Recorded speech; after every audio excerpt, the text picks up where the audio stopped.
এটা একটা স্পিকার। তো আমরা এখন এই স্পিকারের পয়েন্টটা চেঞ্জ করবো। এটা খুব ভালো একটা পয়েন্ট। আর এখন এটা মাঝখানে যে পয়েন্ট আছে সেটা হয়ে গেছে, এই পয়েন্টটাকে আমরা বের করবো। এখানে এটা হচ্ছে সিরিজ লাইন আমি কানেক্ট করছি। সিরিজ লাইন কানেক্ট করার পরে এখানে লাইন দিচ্ছি। আর সিরিজের লাইন আমরা চেক করবো যেভাবে এই দুটো তার সাথে লাইন দেওয়ার পরে একটু আগে আমি লাইনটা দেওয়া ছিল, সব খেলাম। তো এইভাবে লাইন ধরে আছে। তো আমরা দেখবো দেখতে পাচ্ছেন ভালো চলছে। এটা হলো স্পিকারের একটা ট্রান্সফর্মার। আর আমরা চেক করবো যে স্পিকারটা ভালো কি খারাপ সেটা চেক করার জন্য আমরা ট্রান্সফর্মারটা ব্যবহার করবো। সো আমরা ট্রান্সফর্মারের 4টা পয়েন্ট আছে। একটা হলো 5 ওয়াট, 10 ওয়াট, 15 ওয়াট। একটা হলো কমন। আমরা কমনই একটা নেবো। আমরা একটা কমনের সাথে কানেক্ট করবো। আরেকটা কানেক্ট করবো হলো 10 ওয়াটে, যেটা মন চাই। তো এখান থেকে আমি যদি নেই তাহলে আমি লাইনটা দেখতে যাই। এটা হলো আপনার ট্রান্সফর্মার যেটা ভোল্টেজ কমায়। তো এটা দেখবেন এটা লাইন দিলাম, দেখছেন ট্রান্সফর্মার কানেক্ট হয়ে গেছে। এখন আমি লাইনটা চেক করবো।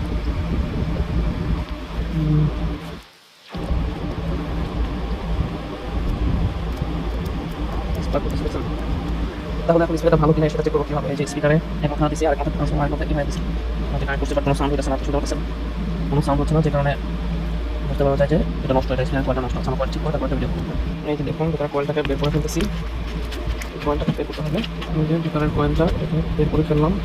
এখন কয়েলটাকে চেক করবো যে কয়েলটা কি ভালো আছে কি না, কিসের জন্য বাঁচতেছে না সেটা চেক করবো। এখন কয়েলের এখন প্রতি মিলে আছে, এখন করতেছি।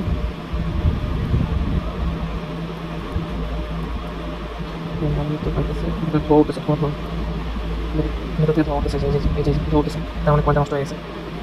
দেখছেন কয়েলটা নষ্ট হয়ে গেছে, তার মানে দেখা গেছে শেষ পর্যন্ত পড়ে গেছে। দেখুন এখন কীভাবে আমি দুটো মাথা বের করে নিলাম। এখানে একটা এই দুটো কানেক্টেড আছে, এই দুটো কানেক্টেড আছে, এখানে মাথা বের করে নিয়েছি। এখন আমি নতুন পয়েন্টটাকে ভেতরে প্রবেশ করাবো। ওয়েট, ওকে ডান। নিচে এখানে বসিয়ে দিচ্ছি। এখন দুটো মাথা এই দুটো